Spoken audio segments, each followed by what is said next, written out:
ला युमकिनु सनाउ कमा कान हक़ुहु बाद अज़ खुदा बुजुर्ग तोई किस्सा मुख्तसर।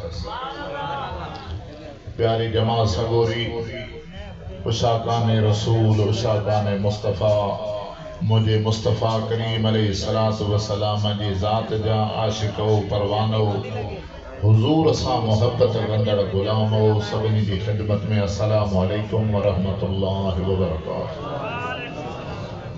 अल्हम्दुलिल्लाह अल्लाह ताला तमां असां सभिनी खे ही इज़्ज़तुन वारी पुरनूर महफ़िल पंहिंजे ज़िंदगी में नसीब फरमाई। अल्लाह ताला इन महफ़िल जे सदके तमां असांजा ॿई जहान मोचारा फरमाए। छो जो तमां असांजो मक़सूद फ़क़त अल्लाह ऐं उन जे रसूल जी रज़ामंदी ऐं ख़ुशनुदी हासिल करणु के दुनियावी मक़सद जे लाइ न दुनिया वारनि खे राज़ी करण जे लाइ न फ़क़त अल्लाह ऐं उन जे रसूल जी ख़ुशनुदी लाइ हाज़िर आहिनि। प्यारा दोस्तो, हज़रत क़िबला मोहम्मद मिठल करमी नक्शबंदी सुहिणे अंदाज़ सां मुस्तफ़ा करीम अलैहिस्सलातु वस्सलाम जे इश्क मोहब्बत जा बहर तव्हां जे मथां पलटिया। यकीनन अवां जो दिलियूं मूं समेत ॾाढियो ख़ुशि थियो। अल्हम्दुलिल्लाह असीं तव्हीं जेकॾहिं इन्हनि ॻाल्हियुनि ते अमल कयूं त असांखे ज़िंदगी में कॾहिं बि कंहिं ॻाल्हि जी रुकावट आहे ई कान। छो जो दुनिया में सब खां वॾे में वॾो जेको सरमायो आहे उहो मुस्तफ़ा करीम जी ज़ात सां मोहब्बत आहे। असीं दावा उम्मत जी कयूं था पर उम्मती हुजण जहिड़ा आहियूं ई कोन। जेकॾहिं पंहिंजे अफ़ाल किरदार गुफ़्तार अंदाज़ खे ॾिसूं त कंहिं न बुज़ुर्ग खां कंहिं पुछो त अॼु जे मुस्लमान ऐं उन हुज़ूर जे ज़माने जे मुस्लमान में छा फ़र्क़ु आहे त उन बुज़ुर्ग फरमायो त जेकॾहिं अॼु जो मुस्लमान उन ज़माने जे सहाबा खे या मुस्लमाननि खे ॾिसे हां चवे हां त ही मजज़ूब चरिया आहिनि, हिननि खे दुनिया जी का ख़बर ई कान्हे। पर जेकॾहिं हू असांखे ॾिसनि हां चवनि हां त शायदि ही मुनाफ़िक मुशरिक आहिनि, ईमान वारा आहिनि ई कोन। असांजा हालात अहिड़ा आहिनि। असां में मुस्लमान हुजण जी का ख़ुशबू ई कान्हे, का निशानी ई कान्हे। अक्सर मां पंहिंजे माण्हुनि खे चवंदो हां जहिड़ो असांजो लिबादो लिबास उथण वेहण गुफ़्तगू अंदाज़ दुनिया में रहियो आहे जो माण्हू सवाइ सुन्नत तोहर जे बि मुस्लमाननि वारी का निशानी कान्हे। इहा अफ़सोस जी ॻाल्हि।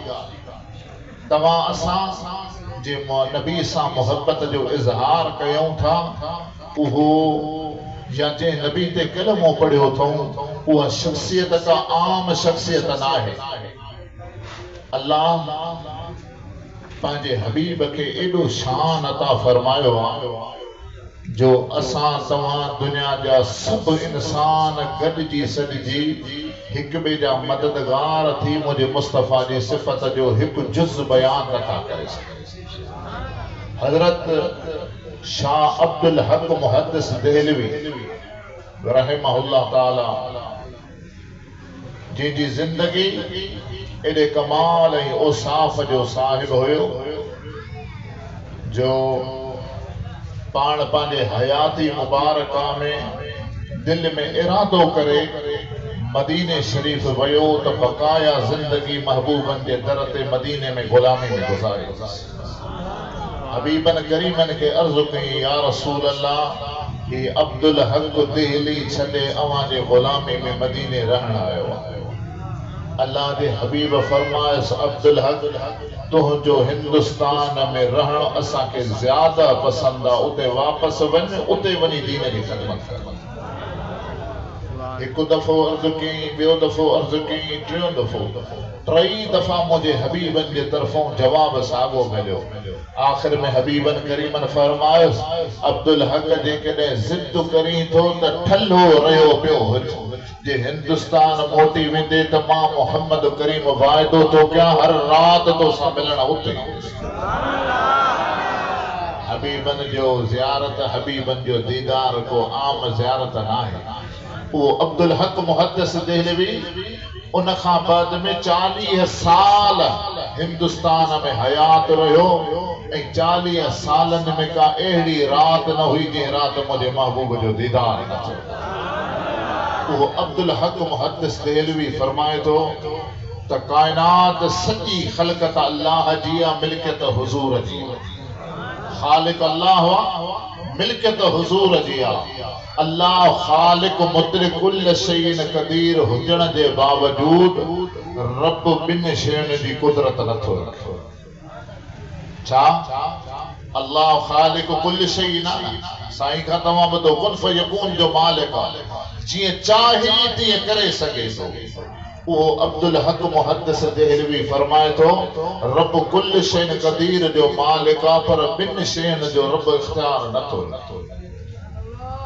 माण्हुनि क़यास ॾिना, कंहिं कहिड़ी ॻाल्हि कई, कंहिं कहिड़ी ॻाल्हि चई। पाण फरमायूं इहे को बि अहिड़ियूं ॻाल्हियूं न। पुछो पियो साईं तव्हां ॿुधायो, ख़ातमुन नबिय्यीन सय्यदुल अव्वलीन वल आख़िरीन व अला आलिहि व सहबिहि अजमाईन।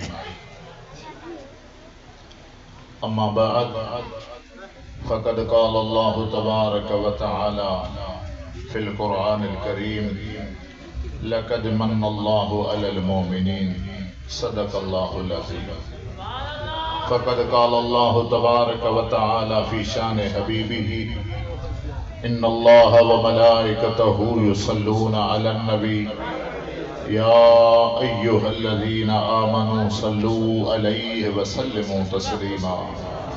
अल्लाहुम्मा सल्लि व सल्लिम व बारिक अला सय्यदना नबियना हबीबना मौलाना मुहम्मदिन व अला आलिहि व सहबिहि अजमाईन।